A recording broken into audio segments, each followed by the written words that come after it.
Hello guys, samahan niyo kami i-celebrate ang Christmas. Second reunion namin 'to kaya nagsama-sama na naman kami.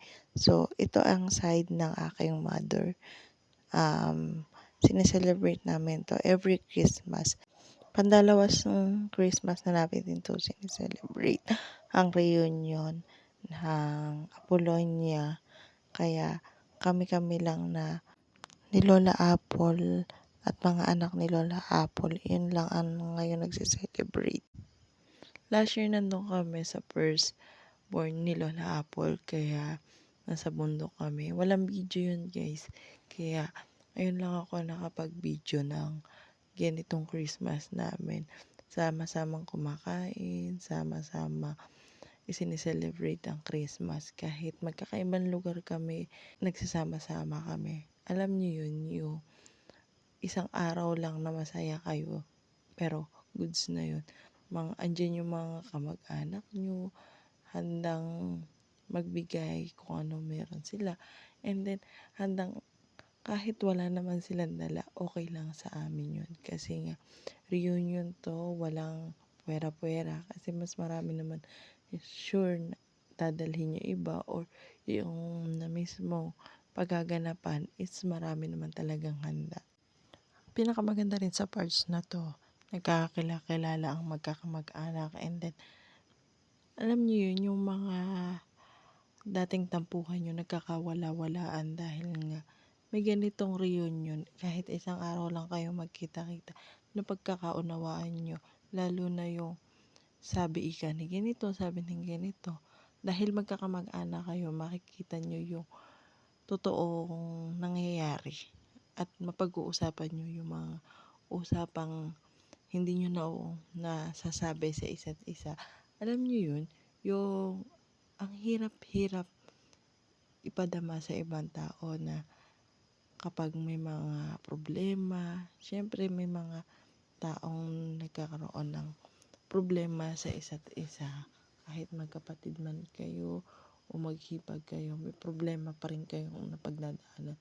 Dahil nga may sabi-sabi or napagsusulsulan ng iba-ibang pamilya or mismo rin ng kamag-anak. Pero kapag ganito, nagsama-sama kayo, nagkita-kita kayo, nakakapagkwentuhan kayo, alam niyo yung ang sarap sa feeling na nauunawaan niyo yung mga bagay. At masasabi niyo rin sa tao kung galit man kayo o hindi, 'di ba? Ganito yung pamilya namin. Ito yung realization ko no once na umattend ako ng reunion. Akala ko kasi ang reunion is for a food lang, for akon. Ito pala yung reunion. Para sa akin, ito pala yung magbibuild sa inyong magkakapamilya kung paano i-handle yung mga sitwasyon at kung paano. Nakakatuwa kasi nagkaroon kami ng ganitong reunion na kahit pagkain nyo is kung ano lang at kung ang pagkain nyo kung ano lang yung nadala ng bawat isa. Nakakatuwa dahil andun yung tawanan, yung sigla ng mga kabataan, yung sigla ng mga anak ni Lola, at yung sigla ni Lola, yung tuwa ni Lola every time na nakikita niya yung mga anak niya sama-sama.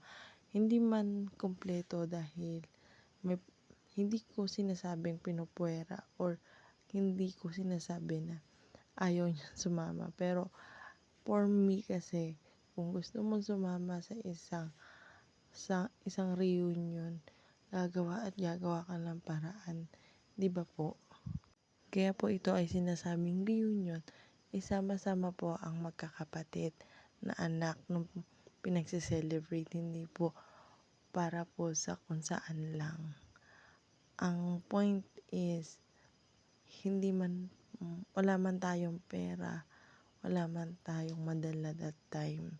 Basta nandun yung presensya mo, andun man yung gigil na tumawag ka or whatever na gawin mong effort para maramdaman ng kapamilya mo na kasama ka namin at Christmas. Yun lang yung akin ha. Pero hindi ako nagdadrama.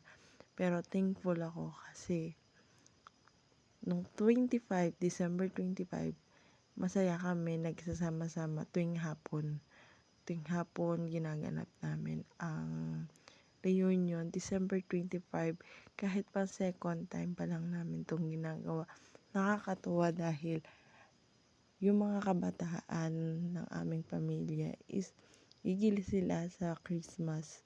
Kasi nga, 'di ba, Christmas for giving and Christmas for all the games.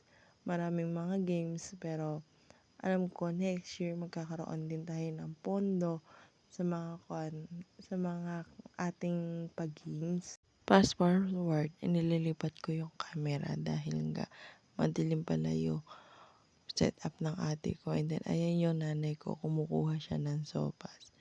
So, nagtatanong ako dyan kung may tripod sila. And then, pinatong ko na lang din naman yung cellphone dun sa pwedeng pagpatungan na mataas na makikita yung mga tao or mga kasamahan namin, mga kamag-anak. So, by team kami pero syempre yung mga bata may gusto-gusto sila isuot kaya hindi na kami nagkuhan sa mga bata. So, mayroong mga adult na lang yung nagsuot ng mga kulay na dapat isuot. Fast forward, nagsimula na yung aming games para sa mga bata. Nakakatuwa dahil willing silang sumali. And then yung mga adult, naghihintay sila ng games para sa kanila. And then, ang una naming games is stop dance. So, stop dance, ayan, may bata kami na paiyak. Syempre, mga tita at tito kami, magagaling kami talaga magpaiyak ng mga bata. Hindi pwedeng walang iiyak sa pamilyang to. Ganun. So, ayan na nga, sinisimulan na namin ang aming palaro para sa mga batang yang makukulit na yan. Ayan, tamang nood-nood lang muna tayo. Yung pinakamakending na nakakulay blue na yun, nakapalda siya pa ang pinakamauunang matatanggal. At iyan na ang sinasabi ko sa inyo, mapapaiyak namin yan. Siyempre, ayan na, umiyak na siya. Siyempre, mga tita kami, sanay kami sa paiyakan ng bata. Walang tatahimik sa pamilyang to. Ganon. Fast forward, itong 5 to magagaling. Magagaling tong mga to Mga ayaw magpapigil. Kaya sila lang din ang alam kong nanalo dito sa laro na to First prize namin dito is 100. Syempre, unang laro, pataas siya ng pataas, girl.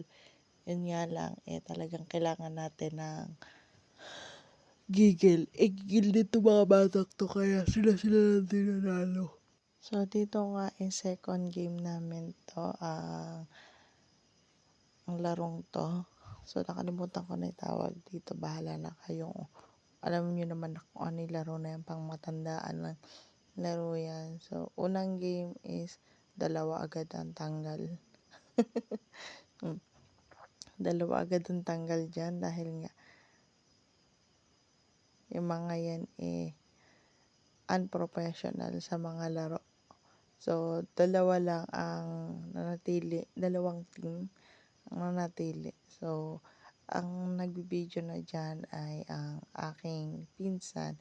So, ayun na ako na nakakulay dilaw na nakaupo sa isang gilid. So, pagpatuloy natin kasi alam ko itong games na to is madali lang din naman siya. Madali lang yung video nito dahil magigilas tong mga batang to.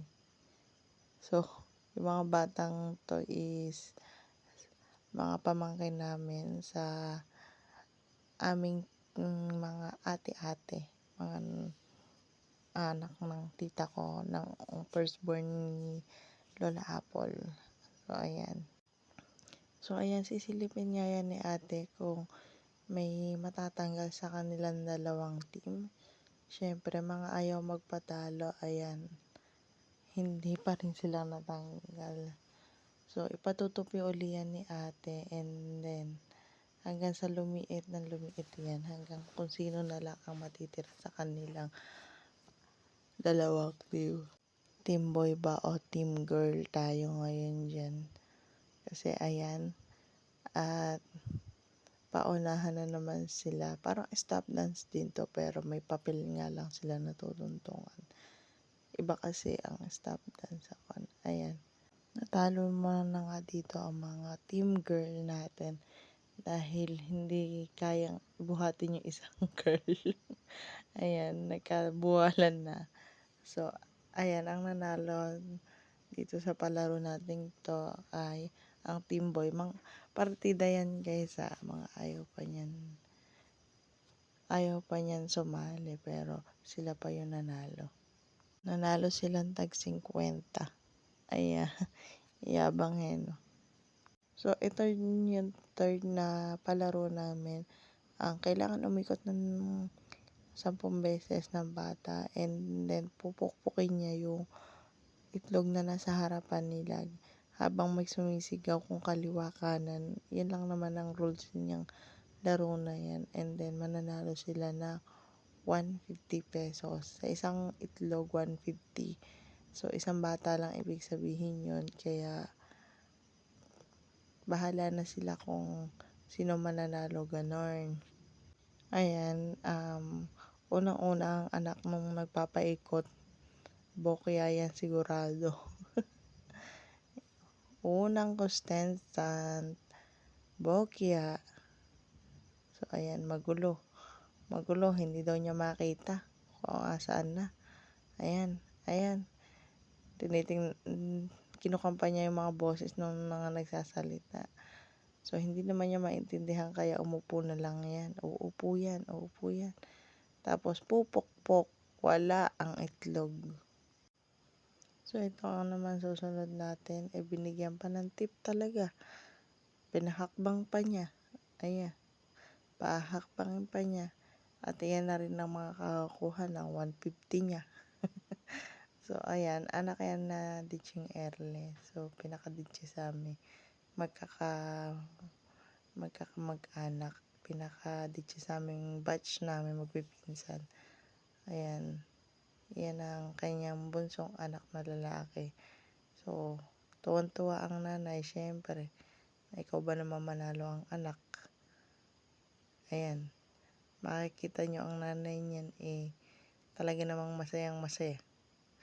Ayan o. Yung tuwan-tuwa na yun, nakakuha ng 150 ang kanyang anak. Kaya siya ay ligayang ligaya. Sunod naman na maglalaro ay yung batang iyakin kanina sa stop dance. So, siya naman yung maglalaro.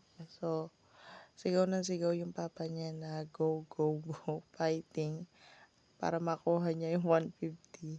So, go ng go yung papa niya. And then, ending, syempre, ayan, tinuturuan uli ng step kung saan pupukpok ang mga bata. So, ayan, pinaikot-ikot na ang bata. And then, ayan na, didiretso na siya. Ayan, mali ang pukpok.